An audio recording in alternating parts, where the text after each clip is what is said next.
Hello students, Wasim सा here. स्वागत है आपका एक बार फिर से हमारे और आपके प्यारे से यूट्यूब चैनल के ऊपर, है ना, जिसमें हम लोगों ने स्टार्ट किया था लास्ट लेक्चर में इंजीनियरिंग का सबसे important subject, that is engineering mechanics, है ना, जिसके ऑलरेडी 4 वीडियोस हमारे अपलोडेड हैं। जिसमें जो फर्स्ट वीडियो था जिसमें हम लोगों ने फोर्स सिस्टम हमारा चैप्टर चालू किया था, जो कि बहुत ही इंपॉर्टेंट चैप्टर है ना।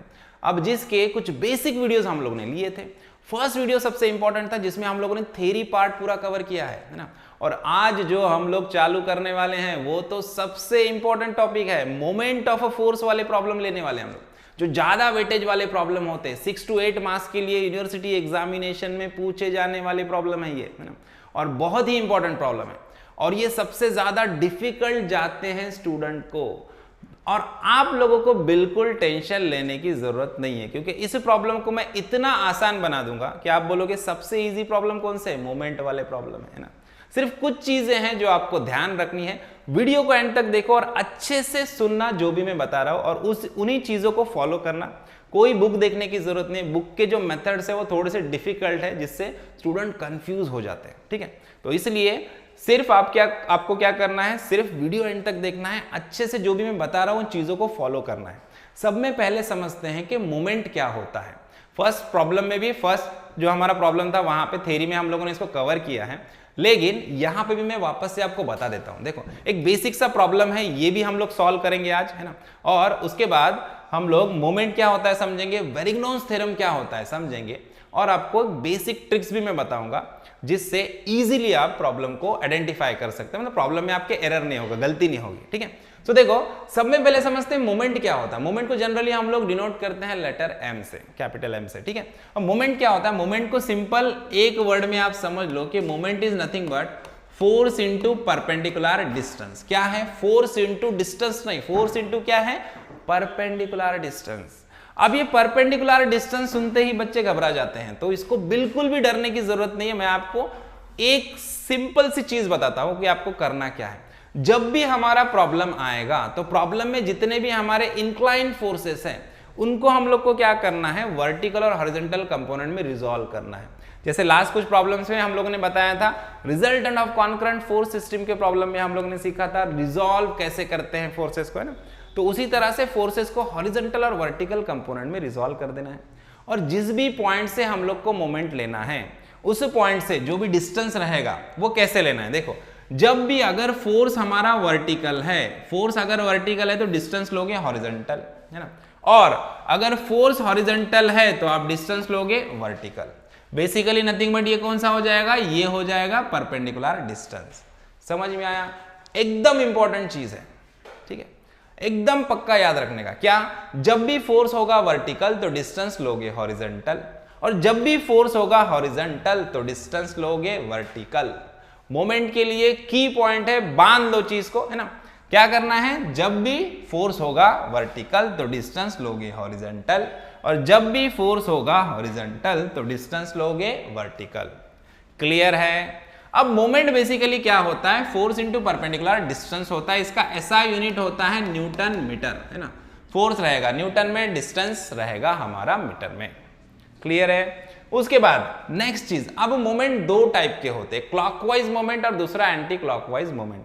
अब यहीं पे सबसे ज्यादा प्रॉब्लम बच्चों को आता है कि कौन सा वाला मोमेंट क्लॉकवाइज है, कौन सा वाला मोमेंट एंटी क्लॉकवाइज है। अब कुछ बुक्स में कंसिडरेशन दिए हैं, क्लॉकवाइज मोमेंट लिया है पॉजिटिव, एंटी क्लॉकवाइज लिया है नेगेटिव। कुछ बुक में कंसिडरेशन दिए हैं, क्लॉकवाइज नेगेटिव लिया, एंटी क्लॉकवाइज पॉजिटिव लिया। अब दोनों भी कंसिडरेशन करेक्ट है। आप जब आंसर निकालोगे, दोनों में से कोई भी कंसिडरेशन यूज करो, आंसर जो फाइनल आंसर आएगा हमारा वो सेम रहेगा। और फाइनल आंसर को हमेशा अपने को पॉजिटिव में लिखना है, और उसके आगे लिखना है क्लॉकवाइज है या एंटी क्लॉकवाइज है। समझ में आया, है ना। तो देखो, अभी सब में पहले क्लॉकवाइज एंटी क्लॉकवाइज है क्या, पहले समझते। देखो, क्लॉकवाइज मतलब कि अपना जो घड़ी का कांटा होता है, स्मार्ट वॉच नहीं, जो अपनी कांटे वाली वॉच होती है ना, वो वॉच लेना है आपको, है ना। और उस वॉच का जो घड़ी का कांटा होता है, उसका जो डायरेक्शन होता है, वो जिस डायरेक्शन में घूमता है उसको बोलते हैं क्लॉकवाइज डायरेक्शन, है ना। और उसका अपोजिट डायरेक्शन रहेगा एंटी क्लॉकवाइज डायरेक्शन। अब इस घड़ी के कांटे का फोर्स से क्या लेना देना है, तो फोर्स से बिल्कुल लेना देना है, क्योंकि हम लोग जब भी मोमेंट निकालते हैं, मोमेंट हमेशा हम लोग क्या करेंगे, एक रिस्पेक्टिव पॉइंट से निकालेंगे। मतलब जिस पॉइंट से उसको हम लोग रोटेट करेंगे समझाता हूं। देखो इधर ध्यान दो, ये हमारा पॉइंट है मान लो ए, और यहां पे एक फोर्स है एफ, ठीक है। अब मैं बोलूंगा कि इस फोर्स के वजह से, इस फोर्स की वजह से इसके ऊपर रोटेशनल इफेक्ट आएगा, करेक्ट। तो अब मैं बोलूंगा इस फोर्स का मोमेंट निकालो अबाउट पॉइंट ए। तो कैसे निकालोगे? तो सिंपल, मोमेंट क्या होता है? Force into distance. तो हम लोग क्या करेंगे, हम लोग देखेंगे, हम लोग ऐसे कंसीडर करेंगे, सबसे पहले देखेंगे फोर्स कैसे रोटेट हो रहा है। फोर्स नीचे है तो फोर्स रोटेट होगा ऐसे अबाउट दिस पॉइंट। अब यहां पे कंफ्यूजन होता है कि फोर्स ऐसे ही क्यों जाएगा, फोर्स ऐसे भी तो आ सकता है, ऐसे क्यों नहीं आ रहा है फोर्स ऐसे ही क्यों जा रहा है? तो इसके लिए क्या कंसीडर करने का कि हमारे पास है एक राउंडर, है ना। क्या है हमारे पास? राउंडर है, और हम लोग क्या बना रहे हैं? एक सर्कल बना रहे हैं। सर्कल का जो सेंटर रहेगा वो हमेशा क्या रहेगा? हमारा पॉइंट, जिस पॉइंट से मोमेंट लेना वो सेंटर रहेगा, और पेंसिल को रखना है फोर्स के पास। अब जिस डायरेक्शन में, जिधर भी फोर्स का डायरेक्शन है उधर सर्कल बना देना है। जैसे ये सेंटर है, ये है मेरी पेंसिल, सर्कल किधर बनेगा? सर्कल हमेशा सेंटर की तरफ बनेगा, है ना। तो इसको घुमाऊंगा मैं इधर, ऐसे ही घूमेगा। समझ में आया कैसे घूमेगा? ऐसे ही घूमेगा, है ना। ये है सेंटर, ये है पेंसिल, सर्कल किधर बनेगा? सर्कल सेंटर की तरफ बनेगा, है ना। तो फोर्स कैसे घूम रहा है? देखो फोर्स कैसे घूम रहा है, फोर्स घूम रहा है क्लॉकवाइज डायरेक्शन में, है ना। तो ये फोर्स कैसा है? क्लॉकवाइज है ना। अब force into perpendicular distance, suppose मान लो यहां से इसका जो हॉरिजॉन्टल डिस्टेंस है ये है 3 मीटर, तो मैं क्या बोलूंगा? Moment of this force about point ए, इसको लिखा मैंने MFA। इसको पढ़ते कैसा है? ध्यान दो, इसको पढ़ते कैसा है? Moment of force about point ए, ऐसा पढ़ते हैं ना। Moment of this force about point ए पढ़ते हैं ना। तो अब ये मोमेंट क्या होगा? कैसे घूम रहा है? क्लॉकवाइज। तो मोमेंट है मेरा क्लॉकवाइज। अगर मैं कंसिडरेशन यूज करता हूं कि मेरे जो क्लॉकवाइज मोमेंट है इनको मैं पॉजिटिव ले रहा हूं, और जो एंटी क्लॉकवाइज मोमेंट है इनको मैं नेगेटिव ले रहा हूं, अगर मैंने ये कंसिडरेशन यूज किया तो ये क्लॉकवाइज मोमेंट है तो ये मेरे लिए पॉजिटिव हो जाएगा, है ना। तो मैं क्या बोलूंगा? ये F प्लस F लिखूंगा इनटू डिस्टेंस। डिस्टेंस कभी भी कैसे लेना है अभी मैंने बताया। अगर फोर्स वर्टिकल है तो डिस्टेंस चाहिए हॉरिजॉन्टल। तो हमारा फोर्स है वर्टिकल तो हमको डिस्टेंस चाहिए हॉरिजॉन्टल। ये वाला डिस्टेंस ले लो 3 मीटर। अगर फोर्स है हमारा 10 न्यूटन का तो इसका आंसर क्या आ जाएगा? 10 इंटू 3 मतलब 30 न्यूटन मीटर का मोमेंट क्रिएट हुआ। कैसा मोमेंट क्रिएट हुआ? क्लॉकवाइज। यहां पे मैं लिख दूंगा क्लॉकवाइज। अगर मैंने उल्टा कंसिडरेशन यूज किया, मैंने क्या कंसिडरेशन यूज किया? Same force same concept. देखो अगर मैंने कंसिडर किया कि भाई क्लॉकवाइज मोमेंट है मेरे नेगेटिव, एंटी क्लॉकवाइज है पॉजिटिव, ऐसा मैंने कंसिडर किया तो मेरे लिए ये वाला जो क्लॉकवाइज मोमेंट है हो जाएगा नेगेटिव। तो moment of this force about point ए, अब की बार मैं क्या लिखूंगा? -10। फोर्स कैसा लूंगा? माइनस में लूंगा क्योंकि क्लॉकवाइज मेरे लिए नेगेटिव है, और इंटू क्या लिखूंगा? डिस्टेंस 3 लिखूंगा। आंसर आ जाएगा -30 न्यूटन मीटर। लेकिन मैं आंसर नेगेटिव में बिल्कुल लिखूंगा नहीं। मैं क्या लिखूंगा? यहां पे पॉजिटिव में आंसर लिखूंगा +30 न्यूटन मीटर। और मैं क्या लिखूंगा? नेगेटिव साइन क्यों आया है? क्योंकि मोमेंट कैसा था? क्लॉकवाइज था। तो मैं आगे ब्रैकेट में क्या लिख दूंगा? आगे ब्रैकेट में लिख दूंगा क्लॉकवाइज, है ना। क्या लिख दूंगा? क्लॉकवाइज लिख दूंगा। समझ में आया? तो देखो दोनों कंसिडरेशन से आपका जो फाइनल आंसर आया 30 न्यूटन मीटर क्लॉकवाइज आया। इधर भी फाइनल आंसर क्या आया? 30 न्यूटन मीटर क्लॉकवाइज आया। समझ में आया? इसके लिए कंसिडरेशन मैटर नहीं करता। मैक्सिमम बच्चे इधर ही कंफ्यूज हो जाते। बुक्स में देख रहे हमारा कंसिडरेशन अलग है, हमारे जो कॉलेज के टीचर है वो सिखा रहे उनका कंसिडरेशन अलग है। तो कंफ्यूज नहीं होना। कंसिडरेशन कोई भी यूज करो, फाइनल आंसर जो आएगा वो आपका सेम आएगा। ठीक है? क्लियर है? तैयार हो मोमेंट के लिए? चलो अब मोमेंट वाले प्रॉब्लम स्टार्ट करते हैं। लेकिन मोमेंट वाले प्रॉब्लम स्टार्ट करने से पहले एक चीज और अपने को पता होना चाहिए। क्या है? वेरिग्नोन्स थ्योरम। अब ये वेरिग्नोन्स थ्योरम कौन है ना? कौन है नहीं, क्या है? वेरिग्नोन्स क्या है? Varignon's is a name of scientist जिन्होंने ये थ्योरम बनाया। और वेरिग्नोन्स थ्योरम क्या है इसको समझ लेते हैं हम लोग अभी। देखो वेरिग्नोन्स थ्योरम क्या होता है? सिंपल, वेरिग्नोन्स थ्योरम क्या बोलता है कि अभी किसी भी एक ऑब्जेक्ट के ऊपर, कोई भी एक ऑब्जेक्ट है जिसके ऊपर नंबर ऑफ फोर्सेस अगर एक्ट हो रहे हैं, जैसे कि ये बीम है, जैसे अपना प्रॉब्लम है मान लो, है ना। अब इस प्रॉब्लम में हम लोग को दिख रहा है कि इस बीम के ऊपर नंबर ऑफ फोर्सेस एक्ट हो रहे हैं ना। अब इस बीम के ऊपर नंबर ऑफ फोर्सेस एक्ट हो रहे, अगर मैं इन सारे फोर्सेस का मोमेंट निकाल लूं with respect to point A, है ना, तो मैं क्या लिखूंगा? समेशन। समेशन मतलब क्या? एडिशन, है ना। मैंने क्या किया? 1 2 3 4 फोर्सेस है, इन चारों फोर्सेस का क्या किया? मोमेंट निकाला, इन चारों फोर्सेस का मोमेंट निकाला with respect to point A, और इस सारे मोमेंट को मैंने क्या किया, ऐड कर दिया। तो मैं क्या बोलूंगा इसको, the algebraic sum of moment of all this forces about a point, है ना, that is summation of moment of all the forces about point A. यहाँ पे पॉइंट ए लिख देता हूं, है ना। अब ये किसके बराबर रहेगा, वेरिग्नोस थ्योरम क्या बोलता है, ये बराबर रहेगा moment of their resultant with the same point. Varignon's theorem क्या होता है, the algebraic sum of moment of all the forces about a point is equals to moment of their resultant with respect to same point, है ना। मतलब इन सारे forces का मैंने क्या किया, एक एक से सबका मोमेंट लिया और उन मोमेंट को ऐड कर दिया, है ना। Summation of algebraic sum of moment of all the forces, ये किसके बराबर रहेगा, इन्हीं फोर्सेस का जो रिजल्टेंट रहेगा। सपोज मान लो इन फोर्सेस का रिजल्टेंट जो है मेरा वो एक्ट हो रहा है यहाँ पे एक रिजल्टेंट एक्ट हो रहा है ऐसे, है ना। यहाँ पे मेरा रिजल्टेंट एक्ट हो रहा है यहाँ पे ऐसे, है ना। ये है रिजल्टेंट में फोर्स है मेरा R, है ना। और इस रिजल्टेंट का जो डायरेक्शन, इसका जो डिस्टेंस है यहाँ से, ये पॉइंट A से इसका जो डिस्टेंस है ये है x। तो अब इस रिजल्टेंट का मोमेंट क्या हो जाएगा, R इंटू एक्स हो जाएगा, है ना। तो ये R इंटू एक्स ये क्या है, ये है रिजल्टेंट का मोमेंट, इन सारे फोर्सेस के रिजल्टेंट का मोमेंट। तो वेरिग्नोस थ्योरम क्या होता है, सारे फोर्सेस के मोमेंट का एडिशन किसके बराबर होता है, उन्हीं फोर्सेस के रिजल्टेंट के मोमेंट के बराबर होता है। अगर ये सब कुछ नहीं समझ में आया, सिंपल याद रखो यार, ये फॉर्मूला याद रखो, बस खत्म कहानी, है ना। क्या होता है, summation of moment of all the forces about point A is equal to क्या होता है, R इंटू एक्स होता है, फिर R is what, resultant of the forces. Summation of moment of forces about point ए मतलब क्या, जो भी पॉइंट दिया उस पॉइंट से सारे फोर्सेस का मोमेंट निकालना है, फिर रिजल्टेंट निकालना है, फिर R इंटू एक्स करना है और वहां से x की वैल्यू निकालना है। ये सिंपल प्रोसेस है, ठीक है। बिल्कुल भी टेंशन लेने की जरूरत नहीं है। देखो प्रॉब्लम स्टार्ट करते हैं, एक प्रॉब्लम ले लेंगे ना तो आपको सब क्लियर हो जाएगा। देखो एकदम बेसिक सा प्रॉब्लम है, इसको पहले ले लेते हैं हम लोग। देखो क्या दिया है प्रॉब्लम में, है ना, एकदम बेसिक प्रॉब्लम है। इसके लिए इसको मैंने प्रॉब्लम 0 दिया, 1 भी नहीं दिया है, देखो, है ना। Find the resultant of the parallel force system, सारे के सारे फोर्सेस एक दूसरे को पैरेलल है इसलिए पैरेलल फोर्स सिस्टम दिया है ना। आगे क्या बोल रहा है, and locate the same with respect to point C. Point C बोला है, हमेशा जब भी मोमेंट वाला प्रॉब्लम रहेगा, वेरिग्नोस थ्योरम वाला प्रॉब्लम रहेगा, तो एक पॉइंट देगा वो, जिस पॉइंट से हम लोग को सबके मोमेंट लेना है, ठीक है। तो यहाँ पे हम लोग को जो पॉइंट दिया है वो है हमारा पॉइंट, कौन सा है, सी पॉइंट दिया। इस सी पॉइंट से मोमेंट लेना है सारे फोर्सेस का। अब एक चीज पक्की याद रखो, क्या याद रखना है, जिस भी पॉइंट से मोमेंट अपने को लेने के लिए बोला है, उस पॉइंट में से जो भी फोर्सेस पास होंगे उनका मोमेंट क्या होगा, 0 हो जाएगा। क्या हो जाएगा, 0। अब ये 60 न्यूटन का फोर्स इस पॉइंट में से पास हो रहा है तो इसका मोमेंट क्या होगा, इसका मोमेंट हो जाएगा 0।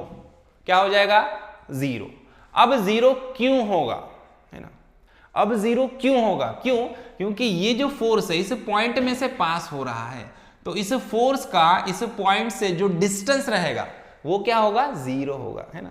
अभी मैंने आपको बताया, क्या बताया, मोमेंट क्या होता है, फोर्स इंटू परपेंडिकुलर डिस्टेंस, है ना। तो मोमेंट क्या है, moment is nothing but force into perpendicular distance है। अगर कोई फोर्स इसी पॉइंट में से पास हो रहा है और मैं इसी पॉइंट से मोमेंट ले रहा हूं, तो इस पॉइंट से इस फोर्स का जो डिस्टेंस है वो 0 हो जाएगा। तो अब फोर्स कितना भी बड़ा रहने दो, डिस्टेंस 0 हो जाएगा, तो 60 इंटू 0 क्या आएगा, आंसर 0 आएगा, है ना। अगर ये कंसेप्ट नहीं समझ में आता तो भी बिल्कुल टेंशन लेने की जरूरत नहीं है। सिंपल सीधी सी बात, एक ही चीज याद रखने का, क्या याद रखने का, जब भी अपने को बोला कि मोमेंट वाला प्रॉब्लम आया, वेरिग्नोस थ्योरम वाला प्रॉब्लम आया और अपने को बोला कि इस पॉइंट से मोमेंट लेना, जैसे इस प्रॉब्लम बोला सी पॉइंट से मोमेंट लेना है, तो सी पॉइंट में से जितने फोर्सेस पास हो रहे हैं उनका मोमेंट होगा 0, उनको सीधा कैंसिल कर दो, उनको मोमेंट के कैलकुलेशन में लेना ही नहीं है ना। मोमेंट की कैलकुलेशन में उनको लेना ही नहीं है, ठीक है, समझ में आया। अब अपने को और क्या लगेगा, अपने को और लगेगा रिजल्टेंट। सब में पहले इनका रिजल्टेंट निकाल लेते हैं। देखो रिजल्टेंट तो अपने को सबको पता है, रिजल्टेंट कैसे निकालते हैं। हम लोगों ने resultant of concurrent force system के प्रॉब्लम में, सारे प्रॉब्लम में रिजल्टेंट ही तो निकाला है। रिजल्टेंट का फॉर्मूला क्या होता है, रिजल्टेंट का फॉर्मूला होता है under root summation of F of X square plus summation of F of Y square, है ना। अब summation of F of X square क्या होता है, मतलब सिस्टम में जितने हॉरिजॉन्टल फोर्सेस है उनका एडिशन करना होता है। अब यहां पे देख के बताइए हमारे सिस्टम में कोई हॉरिजॉन्टल फोर्स है क्या, यहां पे हमारे सिस्टम में कोई हॉरिजॉन्टल फोर्स है क्या? नहीं है। कोई इंक्लाइन फोर्स है क्या? नहीं है। सारे के सारे जो फोर्सेस है वो क्या है? वर्टिकल है। तो कोई हॉरिजॉन्टल फोर्स है ही नहीं, तो हमारा जो summation of F of x की वैल्यू रहेगी ये क्या रहेगी? ये 0 रहेगी। Summation of F of x मतलब क्या होता है? जो भी सिस्टम में हॉरिजॉन्टल फोर्सेस है उनको ऐड करते हैं हम लोग। राइट में जाने वाले पॉजिटिव लेते हैं, लेफ्ट में जाने वाले नेगेटिव लेते हैं, बराबर, ठीक है ना, सबको पता है। लेकिन यहां पे अपने पास कोई हॉरिजॉन्टल फोर्स है ही नहीं, तो summation of F of x क्या होगा? 0 हो जाएगा। फिर रिजल्टेंट का फॉर्मूला क्या हो जाएगा? ये तो 0 हो गया। फिर क्या बचा? रूट में summation of F of Y का स्क्वायर। अब ये स्क्वायर और रूट कैंसिल हो गया, तो रिजल्टेंट इज इक्वल टू क्या हो गया? Summation of F of Y हो गया। सिंपल। समझ में आया? समझ में आया? अगर ये चीज नहीं समझ में आए तो क्या करने का? एफ ऑफ एक्स तो 0 है, एफ ऑफ वाई निकालो, उसकी वैल्यू इधर पुट करो फॉर्मूले में और डायरेक्ट आंसर वही आएगा। ठीक है, तो अपने को क्या करना है? Basically summation of F of Y निकालना है। Summation of F of Y के लिए क्या कंसिडरेशन होता है? अपवर्ड फोर्सेस हम लोग लेते हैं पॉजिटिव और डाउनवर्ड फोर्सेस हम लोग लेते हैं नेगेटिव। बेसिकली क्या करते हैं? सिस्टम में जितने भी वर्टिकल फोर्सेस है उनको ऐड करते हैं, ऊपर जाने वाले पॉजिटिव और नीचे आने वाले नेगेटिव। तो करो ऐड। देखो ऊपर कौन जा रहा है? 15 न्यूटन का फोर्स जा रहा है, तो इसको ले लो पहले पॉजिटिव प्लस 15। उसके बाद ये वाला 10 न्यूटन भी ऊपर जा रहा है, इसको ले लो प्लस 10। नीचे कौन कौन सा फोर्स है? ये 60 न्यूटन और 25 न्यूटन का फोर्स नीचे है, तो यहां पे लिखो -60 -25। अब आप बोलोगे अभी तो आपने बताया सी पॉइंट से मोमेंट लेना है, इस फोर्स को मोमेंट के कैलकुलेशन में नहीं लेना है। हाँ बिल्कुल नहीं लेना है, मोमेंट की कैलकुलेशन में नहीं लेना है, एफ ऑफ एक्स और एफ ऑफ वाई की कैलकुलेशन में लेना है ना, इधर तो लेना है। रिजल्टेंट निकालने तक सारे फोर्सेस को लेना है। जब मोमेंट निकालेंगे, अब नेक्स्ट स्टेप में हम लोग जब मोमेंट निकालेंगे तब इस फोर्स को हम लोग कंसिडर नहीं करेंगे। समझ में आया? मोमेंट के कैलकुलेशन में इस फोर्स को नहीं कंसिडर करेंगे, लेकिन एफ ऑफ एक्स में भी आएगा, एफ ऑफ वाई में भी आएगा, रिजल्टेंट के लिए कंसिडर होगा। समझा? ठीक है, चलो। सो अभी इसको कैलकुलेट कर लेते। देखो कितना आ रहा है? 15 प्लस 60 क्या हो गया अपना? 25 माइनस 60 माइनस 25, तो ये प्लस 25 माइनस 25 तो कैंसिल हो गया, -60 न्यूटन। ये आया अपना रिजल्टेंट। अब माइनस साइन क्या शो कर रहा है? माइनस साइन शो कर रहा है फोर्स कैसा है? डाउनवर्ड है। 60 न्यूटन का फोर्स डाउनवर्ड, तो अपने को अपना रिजल्टेंट मिल गया। क्या मिला?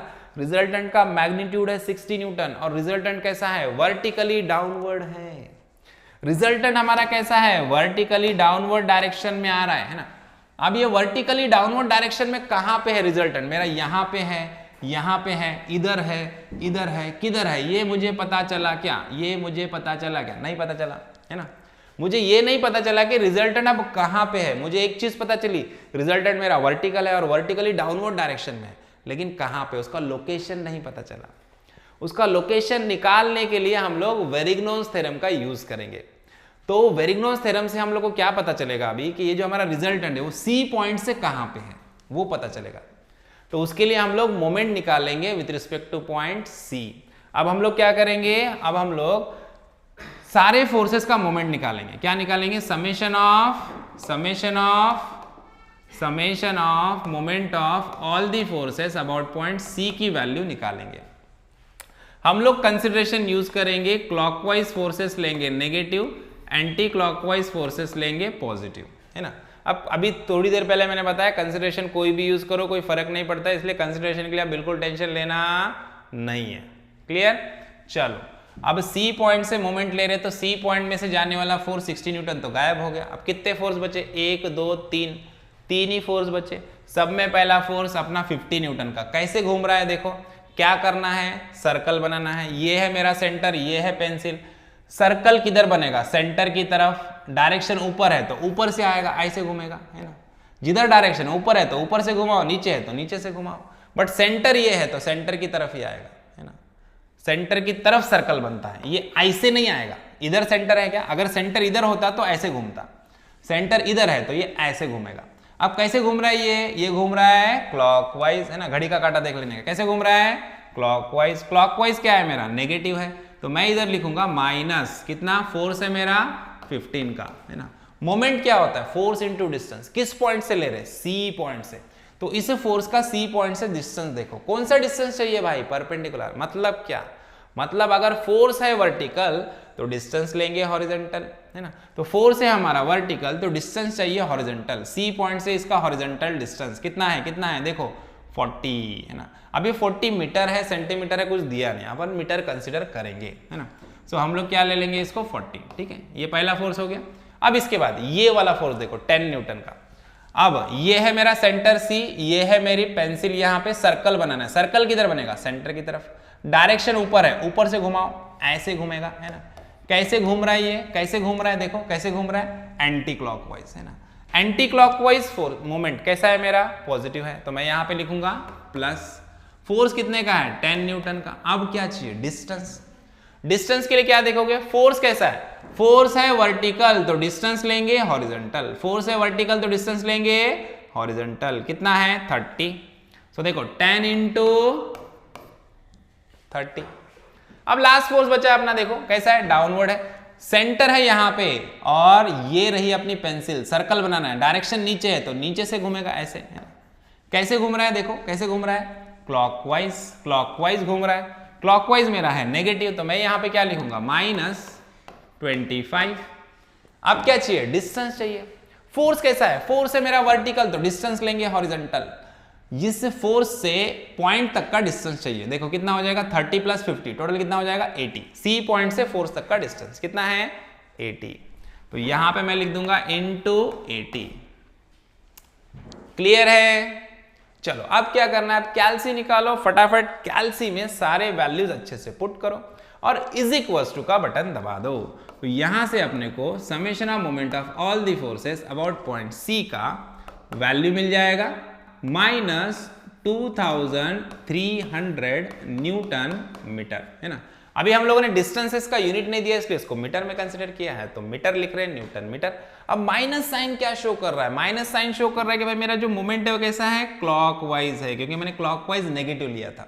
तो मैं यहाँ पे आंसर नेगेटिव में बिल्कुल नहीं लिखूंगा। मैं क्या लिखूंगा? मैं लिखूंगा 2300 न्यूटन मीटर और आगे क्या लिखूंगा मैं? क्लॉकवाइज, है ना, क्योंकि मैंने जो कंसिडरेशन लिया था उसमें नेगेटिव फोर्सेस, नेगेटिव मोमेंट क्या है? क्लॉकवाइज है, तो मैं आगे लिखूंगा क्लॉकवाइज, बराबर।